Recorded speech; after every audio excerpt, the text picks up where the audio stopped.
Siphinde sinibingelele kuyikhaya TV2. I-MK Party ithe iqeda ukududuza umndeni wakwaDludla yabe isidlulela phambili iya emndenini wakwaGasa ka-Early Mlazi ku-Ward 78 lapho ibiyokhalisana khona nomndeni wakhona ngemuva kokuba bedlulelwe yilunga lomndeni emhlabeni.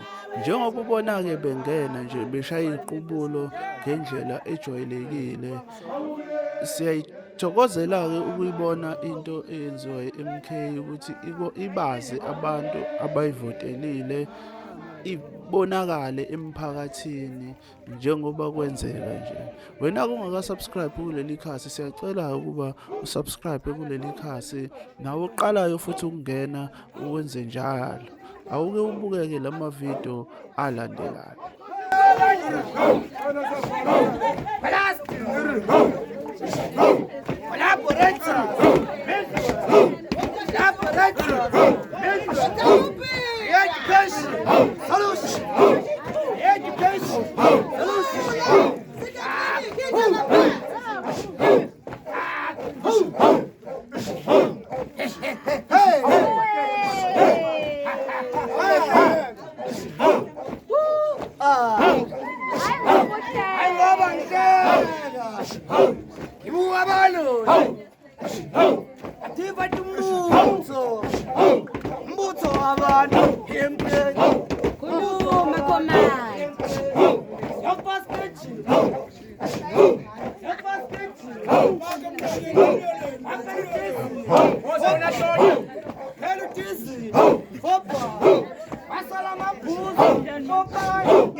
Ishona makwekwe manje.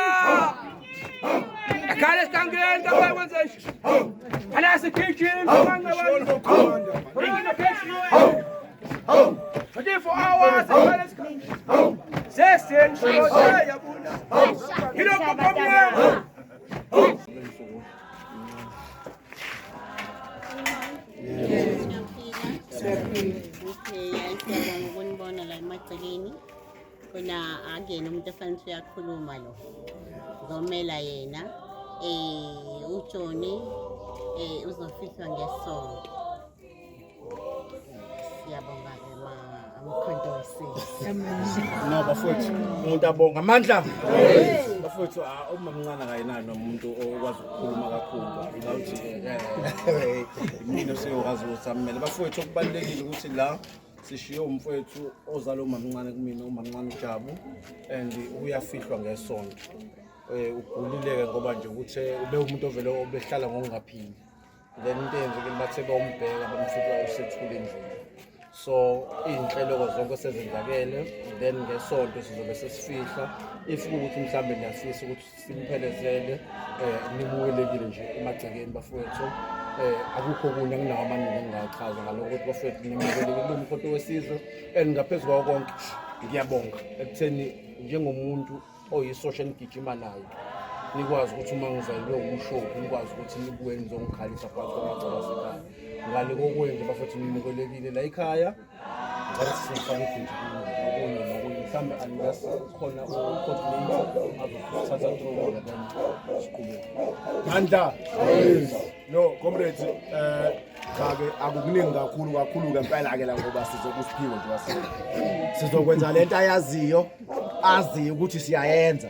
Siphumeni ngesako maqabane ngoba sizobe sesikwenzile lokho akwazi ukuthi masizomduduza senza kona kakhulu emalungeni omndeni abadala nabancane sithalwe ehlangana ungehli siwumkhonto wesizwe sinani sizohlezi sinani namhlanje nakusasa nanini noma sesiyilungisile le yankinge lapha eParliament sangena saphatha sizobe sinani la ekhaya ngoba cha ningalilahli ithemba uyimandate enisinike yona ngomhlanje vote sisayibambile noma ngabe oclever benzani lapha phezulu okamsholozi uzobakhombisa ukuthi uhlakaniphe kakhulu kunabo siyangena kulela Parliament sizoliphatha lelizwe sizomkhulula umuntu omnyama kumnyama kubo thatha msholozi thatha kakhulu umntwana la ekhaya ungacishe